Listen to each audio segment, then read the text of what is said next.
The best thing about getting back to gaming was that it gave me a sense of normalcy again. If I was playing online, the other person wouldn't know that I was disabled. That feeling was priceless. Come on, let's go.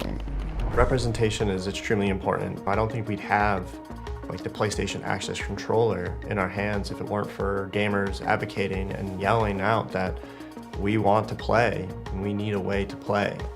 Gaming helped restore part of me.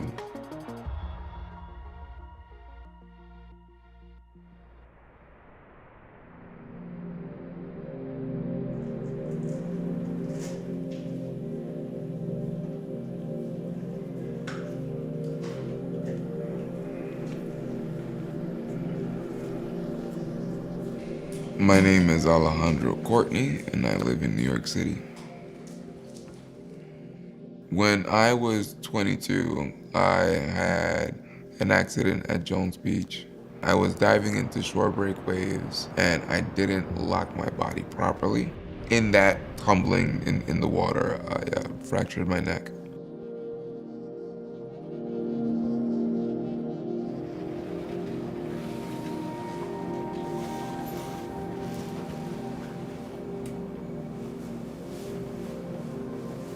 My name is Jared Greer, and I live in Atlanta, Georgia. The injury that I sustained, it was a summer day. It was just a day after I had finished my freshman year of college.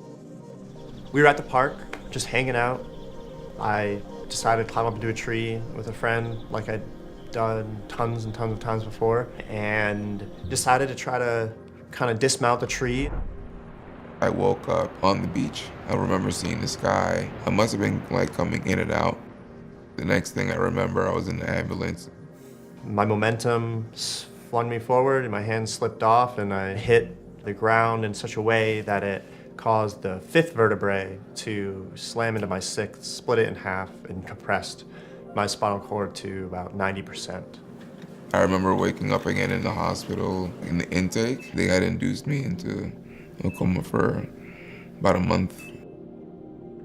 There's a lot of thoughts that go through your mind when you're struggling with something like paralysis. Lots of days spent lying in bed, having kind of a feeling of general despair for the idea of living life in this situation at the time. It's just hard. It just didn't seem possible.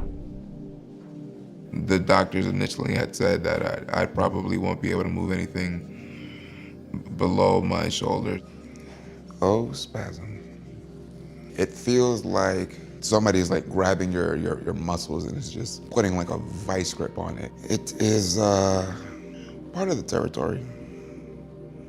I took the perspective of what do I need to do to get back to living my life. I didn't let whatever limitations I had stop me from pursuing and doing what I wanted to do. I was hurt, but I was more ready to start trying to get back whatever I could get back. Getting over those mental hurdles is the hardest part. Once you're at that point of like, okay, this is real, our choices are to give up or to push forward, and I wasn't gonna give up.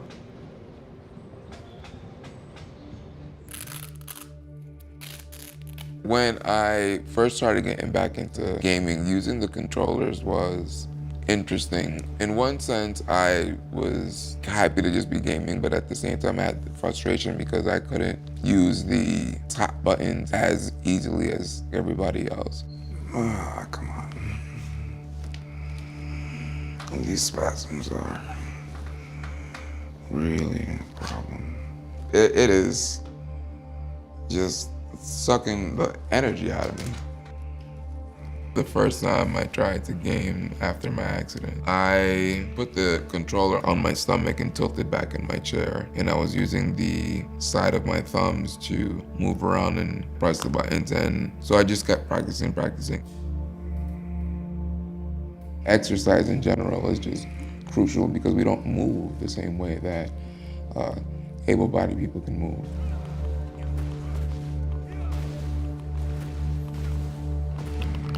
Come on.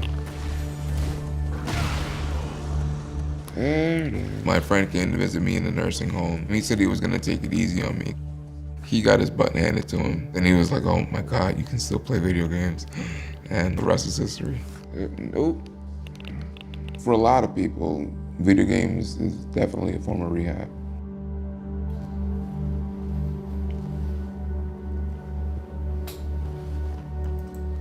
So one big partner of mine is the Able Gamers charity. Able Gamers charity is a organization that their whole objective, as they state, is to combat social isolation through video games for individuals with disabilities. We've been longtime partners with PlayStation. We partnered with them to help them develop the PlayStation Access Controller.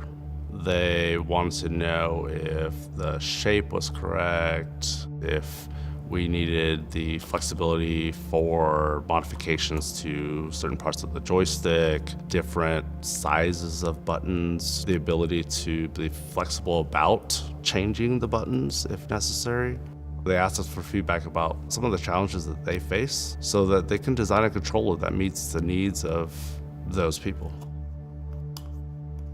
Having the opportunity to collaborate with Able Gamers at EVO and kind of set up some stations where players are able to see and use the equipment, is crucial, right? You can watch a video and you can hear about and read about something, but it's not the same as putting your hands on it and trying it and using it. And so, events like EVO are huge for us. It's really critical to get out there and be there in spaces where we can show people this stuff firsthand and let them, use it to really know how it works and what it could be used for.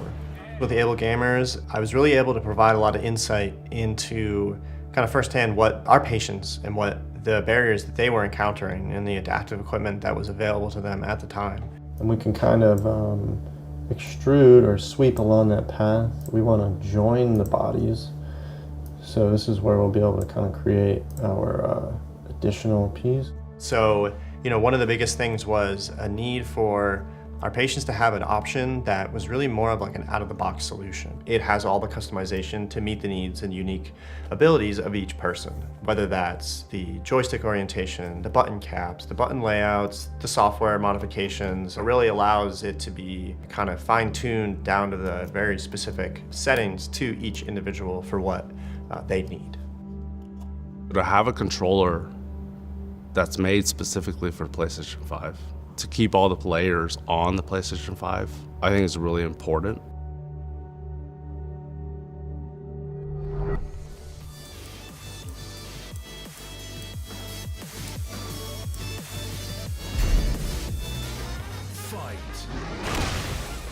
Some of the challenges that I used to have with gaming before I got my hands on the Axis controller, you would have to pause the game, go back to the home screen, then go to the custom button section, turn it on, go back into the game. That was annoying because it just obstructed the flow. With the Axis controller, I can set it up so that I already placed the buttons where I need them to be, and I can just continue with the game flow with that. So that makes it way better.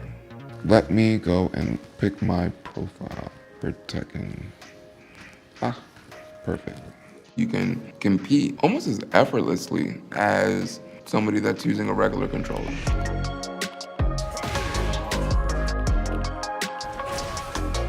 Come on, there you go.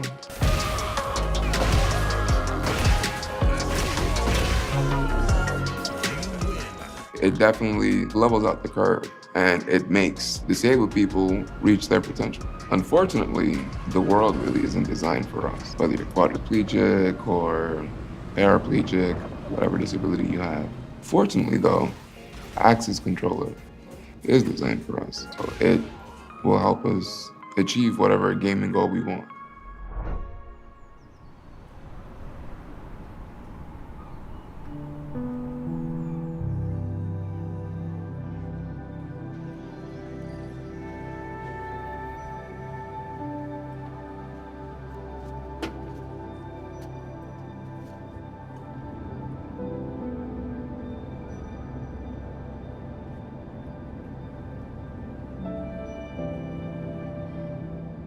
I'm a rehabilitation engineer. I work at the Shepherd Center, where I collaborate with therapists to assist their patients by designing and building equipment based on what they need.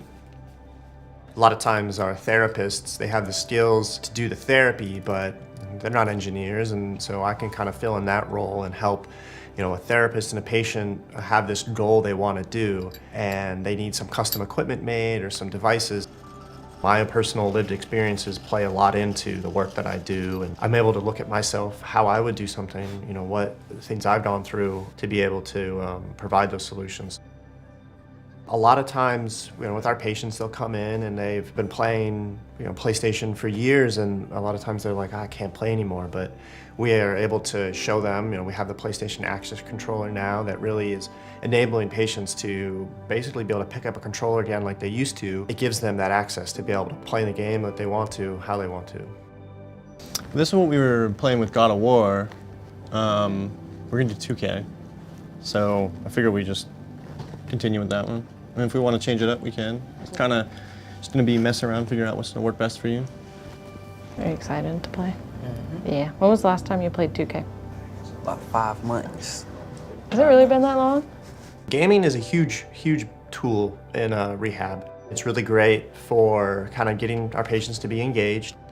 Well, you want to do center for passing? You want to do a big button for passing, or you want to do that for shooting? Shooting. All right, we'll make center. It's great to be able to set up controller layouts where, it's promoting more use or movement of their arm, improving range of motion, improving endurance and movement in those areas. Let's try to get a block up in here, yeah? There we go. Ooh. Close. That looked good. There it is.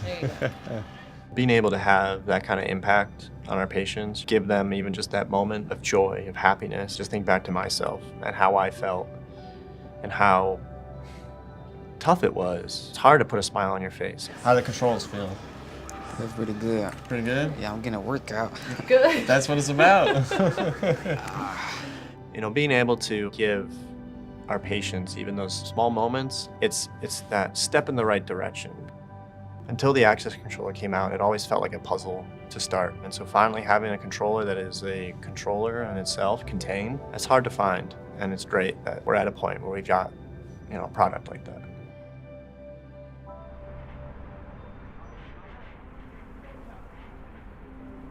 I am the COO for the Quad Gods Gaming, and I am the president for the Quad Gods Foundation, which is our non-for-profit organization. The Quad Gods are the world's first all quadriplegic esports team. Hi, Nairi.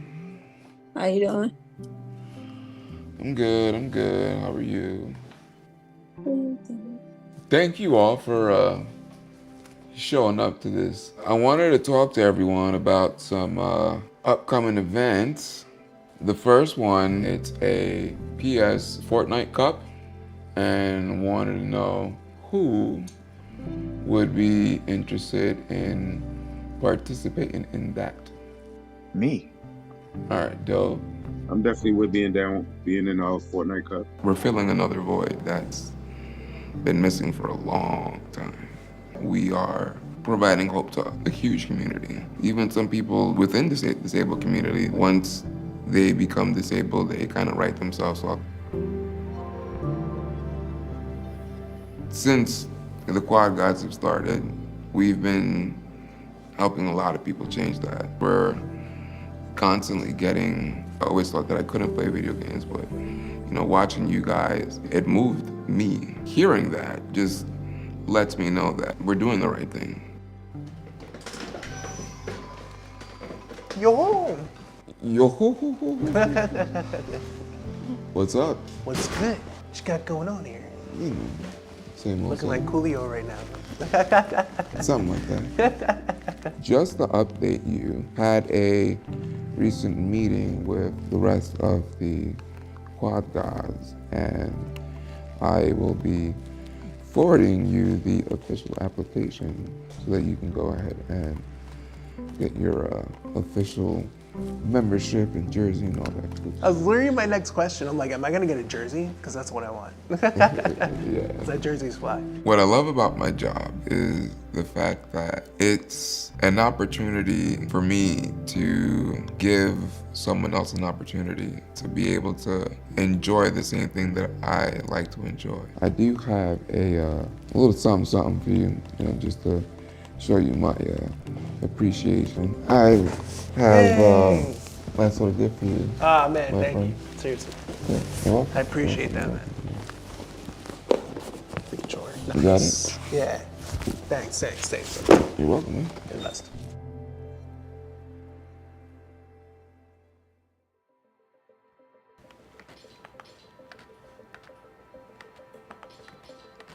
Gaming is a great way to disconnect, and I certainly find that in my life is for those few hours you really just kind of forget about what's going on. You're in the game, you're hanging out with your friends, you're having fun, and the world around you can cease to exist for a little bit.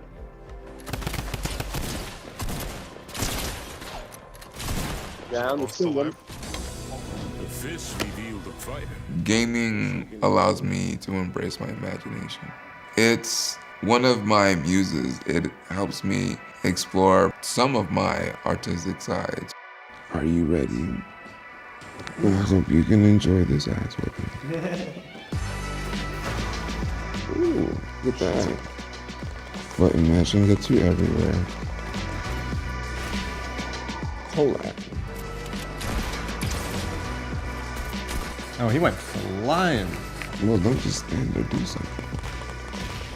It allows me to go ahead and jump into that character and live that persona for that time that I'm playing the game. Oh no! You ran him over. Is that what happened? You can do it, you can do it. I'm not taking free hits. Got me. You're going out with nothing to show for it. They give you the storyline, but you are the character that drives that storyline. So whatever actions you take, video games definitely let you live out your imagination. Yeah, I sweet. I ain't got no pride. You got lucky. So what do you think? I like it, man. I like this a lot. I should like this a ton. As a quad god, I can't wait to see you in a bunch of tournaments, you know, using that controller and repping the team. So It'll be fun. okay. Thanks. Appreciate you.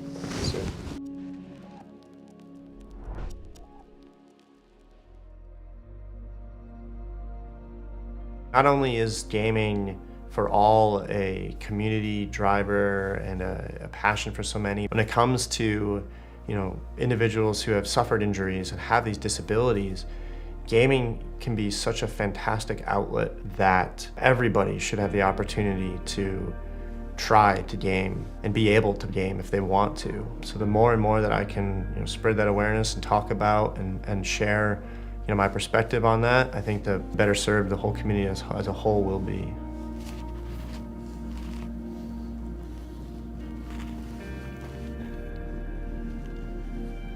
Hey, Alejandro.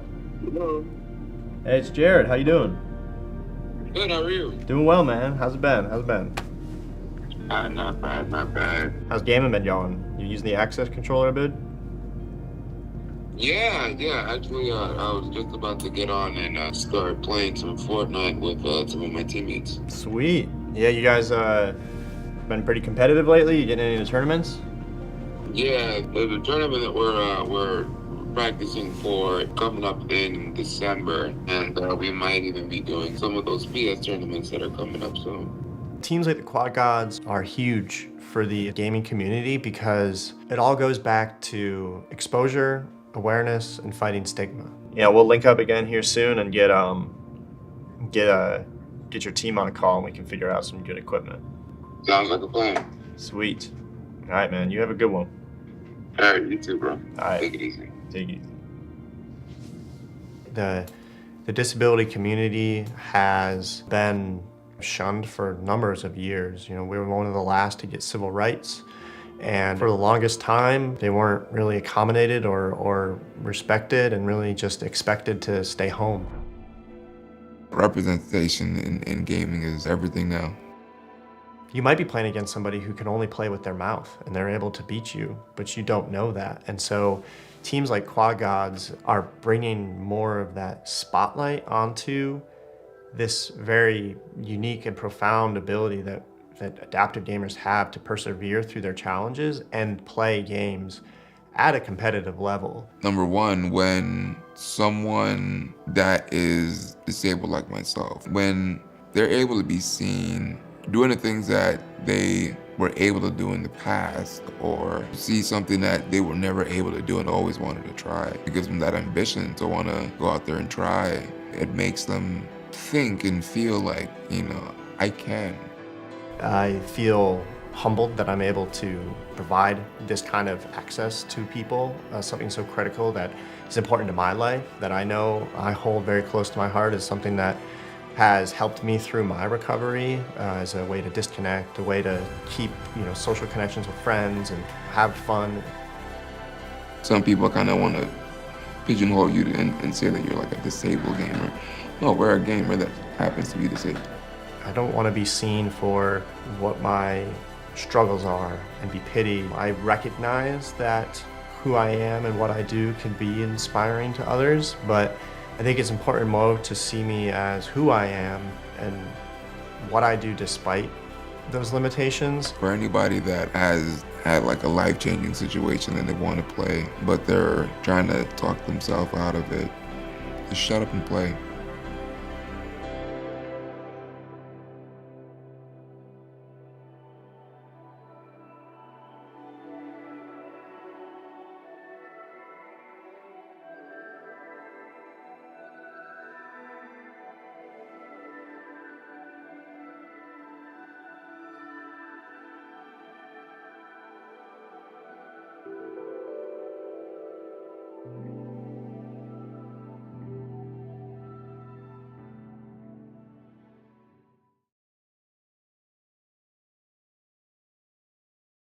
PlayStation